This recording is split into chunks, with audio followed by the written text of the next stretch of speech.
So today we're making Nonna's gnocchi. It was my wife's grandmother's recipe we're going to use. So we're not going to deviate from this recipe. So you're going to need a kilo of minced. This is mixed, so it's half pork, half beef. You're going to need 4 rashers of bacon. You're going to need some salt. Also, you should be using clarified butter at the start, but I couldn't get my hands on any, so I'm just going to use butter with a little bit of oil, and that should be fine. You're going to need 4 onions, and you're going to need some tomato puree. I've got some passata and some other ones, but it's fine if we mix it a little bit. Then you're going to need some tomato paste. You're going to need majaran. You're going to need pepper, nutmeg, and a little bit of sambal or leeks. That's a little bit of chili paste. You're going to need some parsley. It doesn't matter if you have the curly kind or the flat leaf stuff. It's both good.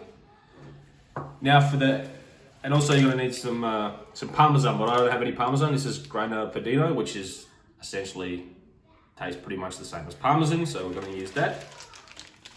Now for the actual gnocchi part, we're going to need some, obviously, salt and pepper, potatoes, flour, and eggs. I'll go into all the we'll put up exactly how much we're going to use of each thing, but then with the flour especially, that's going to have to be extremely by feel. It's going to change every time, so we'll explain about that when we get to it later in the video.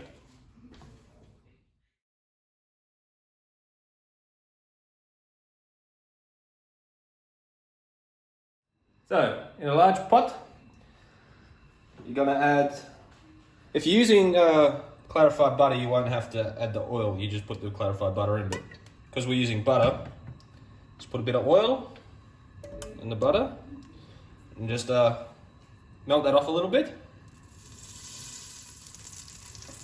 Once your butter is melted off a little bit, you're going to add, just dice your onions up and then add them.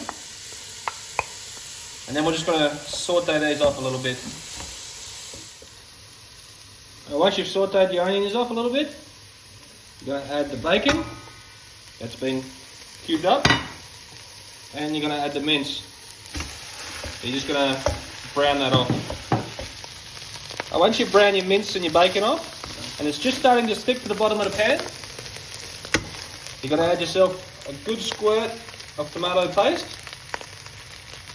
That's what the recipe measurement is too, a good squirt, so about that much. And then just mix that in and cook that off for a minute or so. Once you cook your tomato paste off for about a minute or so, just got to add in about a teaspoon of your dried majaran. You're going to add about 2.5 teaspoons of salt, teaspoon of pepper. Going to add your tomatoes. I've got 2 types of tomatoes here. I've got the whole, these are just out of the can, the whole ones, and I've also got the passata.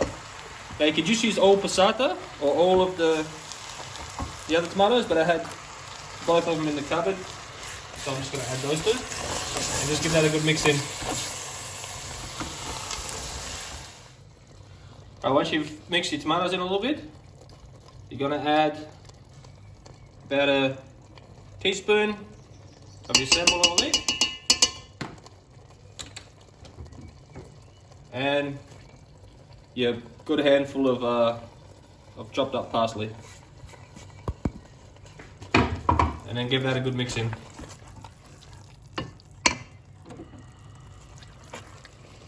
So I like to just wash the can out, and I've got about a little less than 1/4 of a can of the water I just used to wash out. Just tip that in. You give that a mix in. And then once this comes to the boil, you're just going to turn it down to low and stick the lid on. And you're going to leave that cook for about 2 to 3 hours. and then but just give it a stir every now and again, every half hour or so, and see how it's going. But yeah, it should be about 2 or 3 hours, and then we'll come back. So we had 1.5 kilos of potatoes, and we just cooked them whole with the skin on.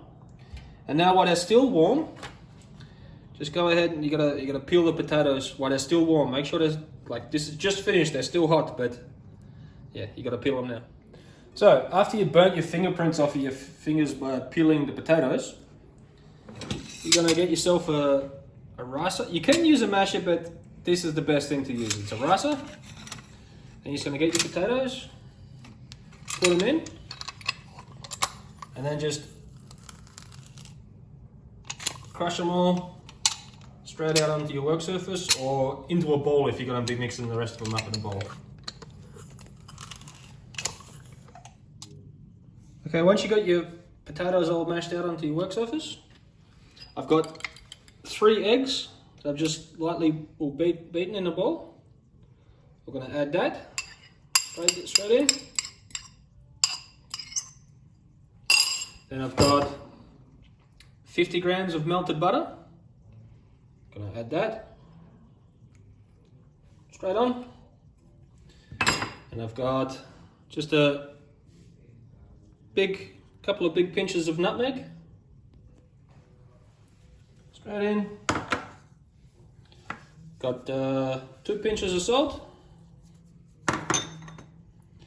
And just a small pinch of black pepper. Now with the flour, I've got 400 grams here of all-purpose flour. Now, I'm not probably going to use all of it, but we just got to see. We're just going to add as little flour as possible until it all comes together. So once I've added it all up, we'll work it out, and then we'll put on the screen how much exactly we used. So you're just going to add a little bit of flour at a time, and just with your hands, just start mixing it up.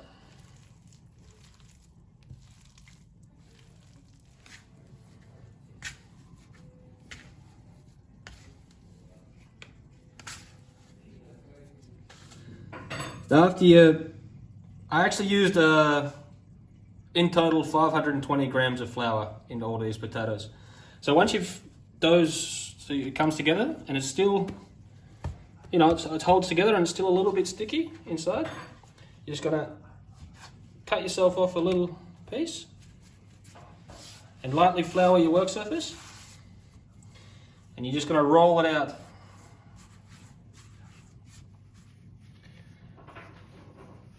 So you get a even thickness size sausage, you could say. You're going to flour a fork, and then you're going to cut them off till they're about this big. And then as you cut them, you just push them down with the fork.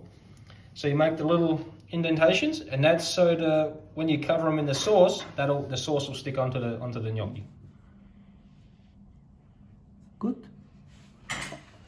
So I had the sauce on for about 2 hours now. I had the lid on the whole way through it too, so it should look a little something like that. Pretty much should look like a bolognese sauce. Okay, so I've got the heat off on that now. Now I've got a pot of boiling water on here. There's a lot of water and it's boiling good. And I've got all my gnocchi and a glass of red wine, obviously. All made out here. I've got some rest on the table over here with some trays. So, what we're going to do is, I'm going to get a spoon, a slotted one. Where is the camera? Yep, slotted spoon. We're just going to load the spoon up with the gnocchi. I'm going to put them in a pot of boiling water.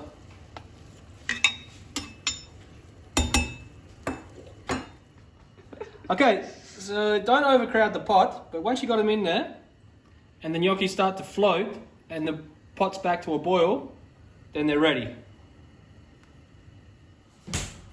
So I've got the oven set to about just on low, so about 50 degrees.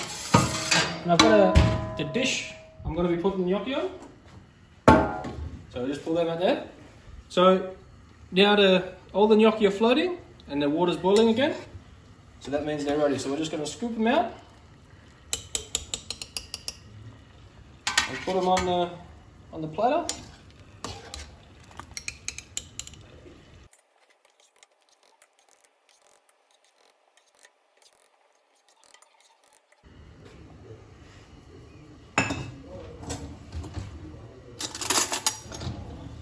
Alright, now I've just melted some butter on the stove, and you're just gonna drizzle a little bit of butter over the gnocchi as they come onto the platter. Now once you've got the butter drizzled over the gnocchi, you're gonna get some sauce, and you're just gonna layer it out a little bit. So you're just gonna put a bit of sauce over the gnocchi now. A little bit more.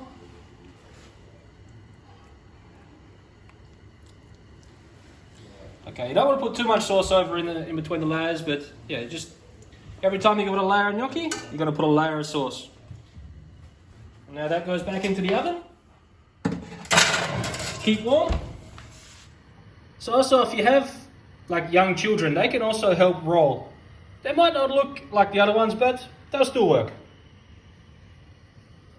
So, to serve up your gnocchi, you just put a big spoon on your plate, put some Parmesan or the Grano Padano cheese, pour yourself a glass of grape juice, and you're good to go. So the official taste test has to go to my wife because it's her Nonna's recipe. So, we will see.